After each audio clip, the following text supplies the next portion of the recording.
نحمدہ ونصلی ونسلم علی رسولہ الکریم بسم اللہ الرحمن الرحیم۔ محترم ناظرین و سامعین کرام، السلام علیکم ورحمۃ اللہ وبرکاتہ۔ اللہ تعالیٰ کے فضل و کرم، اس کی توفیق اور حضور نبی اکرم صلی اللہ علیہ وسلم کے نالین پاک کے صدقے سے ہم ایک اور نشست میں آپ کے ساتھ حاضر ہیں۔ آج کی نشست میں ہم اللہ تعالیٰ کے فضل و کرم سے حضرت عمر فاروق رضی اللہ تعالی عنہ کی سیرت، ان کے فضائل اور مناقب کے حوالے سے گفتگو کریں گے، اور ہماری یہ گفتگو چند نشستوں میں انشاءاللہ یہ مکمل ہوگی۔ تو آج اس نشست کا پہلا حصہ آپ کی خدمت میں ہم پیش کر رہے ہیں۔ حضور نبی اکرم صلی اللہ علیہ وسلم کے جلیل القدر صحابی اور خلیفہ دوم امیر المومنین حضرت عمر بن الخطاب رضی اللہ تعالی عنہ واقع فیل کے 13 سال بعد مکہ کے اندر پیدا ہوئے۔ واقع فیل یعنی وہ جو ہاتھی والے آئے تھے مکہ پر حملہ کرنے کے لیے، کعبہ کو مسمار کرنے کے لیے، جس کا ذکر سورہ الفیل کے اندر الم تر کیف فعل ربک باصحاب الفیل، یہ واقعہ حضور نبی اکرم صلی اللہ علیہ وسلم کی ولادت سے 6 مہینے پہلے ہوا تھا، اور اس واقعے کے 13 سال بعد حضرت عمر فاروق رضی اللہ تعالی عنہ مکہ کے اندر قریش کی ایک بہت ہی معزز اور مشہور شاخ ہے بنو عدی، اس شاخ کے اندر آپ پیدا ہوئے، اور حضرت عمر فاروق رضی اللہ تعالی عنہ کا سلسلہ نسب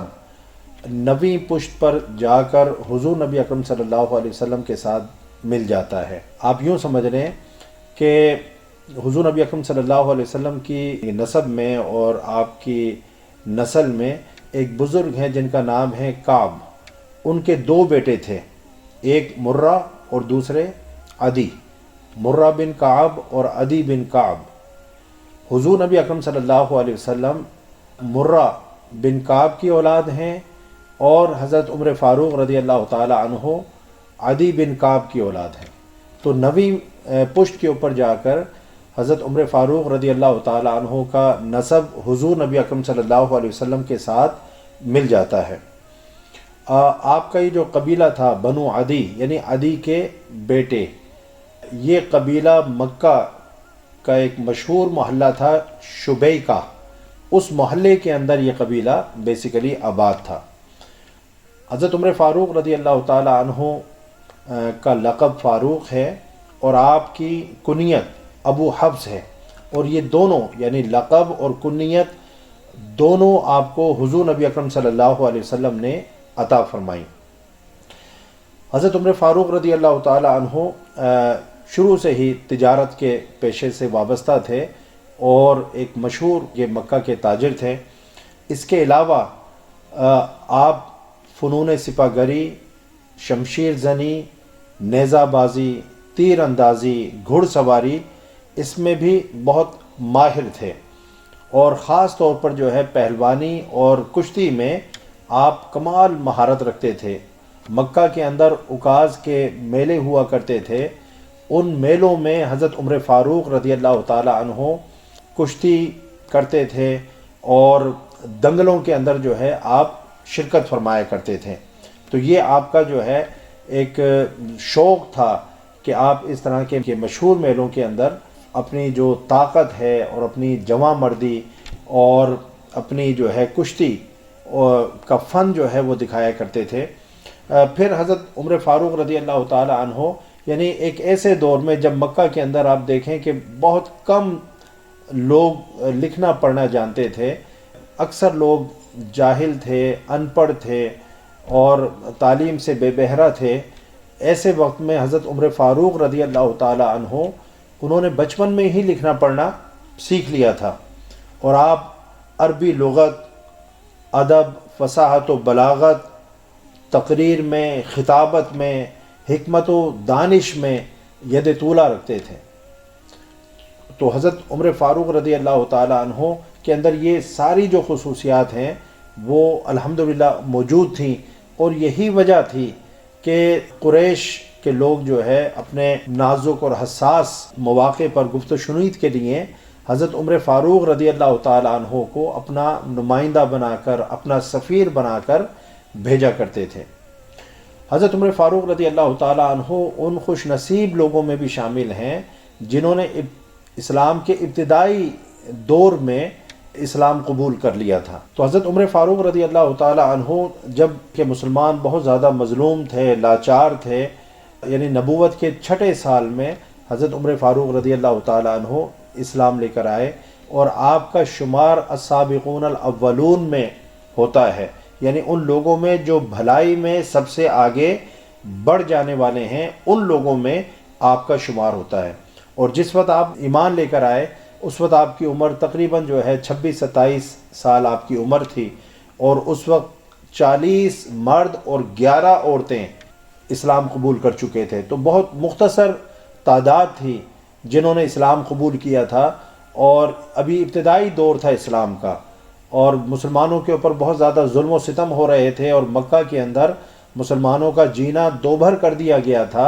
اور سانس لینا بھی دشوار ہو گئی تھی، اور مسلمان چھپ کر دار ارقم کے اندر عبادت کرتے تھے۔ مکہ میں، بیت اللہ میں علل اعلان عبادت نہیں کر سکتے تھے۔ ایسے وقت میں جو ہے حضرت عمر فاروق رضی اللہ تعالی عنہ، جب ابھی 40 مرد مسلمان ہوئے تھے، 11 عورتیں مسلمان ہوئی تھیں، تو حضرت عمر فاروق رضی اللہ تعالی عنہ اسلام لے کر آئے، اور آپ کے اسلام لانے سے جو ہے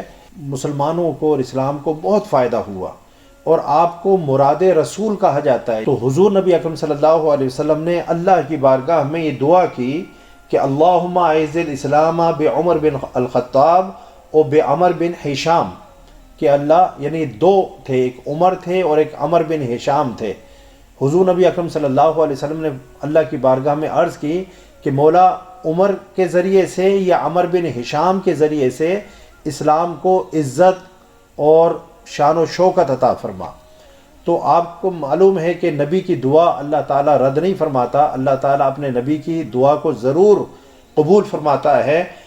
تو جس وقت حضرت عمر فاروق رضی اللہ تعالیٰ عنہ حضور نبی اکرم صلی اللہ علیہ وسلم کی دعا کی قبولیت کے نتیجے میں ایمان لے کر آئے، تو اس وقت نہ صرف یہ کہ مسلمانوں نے خوشی منائی، بلکہ آسمان میں فرشتوں نے بھی خوشیاں منائیں، اور آپ کے ایمان لانے سے مسلمانوں کو بہت زیادہ فائدہ ہوا۔ حضرت عبداللہ بن مسعود رضی اللہ تعالیٰ عنہ بیان فرماتے ہیں کہ جب سے عمر مسلمان ہوئے ہیں تب سے ہم طاقتور ہوئے ہیں، اور پھر آپ کہتے ہیں کہ عمر کا قبول اسلام ہمارے لیے بڑی فتح تھی،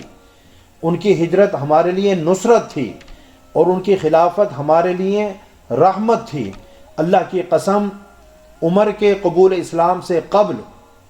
ہم کبھی بیت اللہ کے قریب نماز تک نہیں پڑھ سکتے تھے۔ تو مسلمان کعبہ میں جا کر، بیت اللہ میں جا کر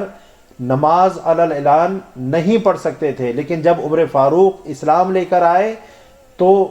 مسلمانوں نے کعبہ میں، بیت اللہ میں جا کر جو ہے اللہ کی عبادت کی۔ پھر حضرت صہیب بن سنان الرومی وہ کہتے ہیں کہ جب عمر مسلمان ہوئے تو دین اسلام کو غلبہ نصیب ہوا،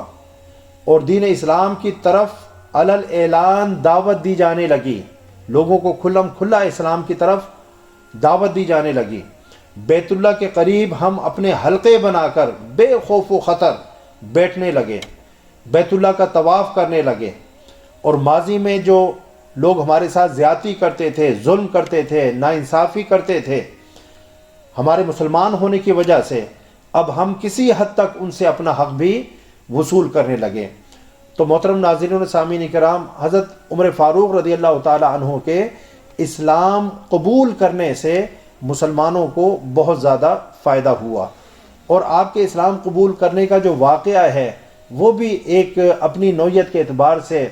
جدا گانا ہے۔ انشاءاللہ اگلی نشست کے اندر ہم حضرت عمر فاروق رضی اللہ تعالی عنہ کے اسلام لانے کے واقعے کا تذکرہ کریں گے، اور یہ بتائیں گے کہ حضرت عمر فاروق رضی اللہ تعالی عنہ کا رجحان دین اسلام کی طرف کس طرح سے ہوا۔ آج کی اس نشست میں ہم انہی الفاظ پر، انہی کلمات پر اپنی گفتگو کا اختتام کرتے ہیں۔ اللہ تعالی ہمیں ان مشاہیر کی عزت و احترام کرنے کی توفیق عطا فرمائے۔ وما علی الا البلاغ۔ السلام علیکم ورحمۃ اللہ وبرکاتہ۔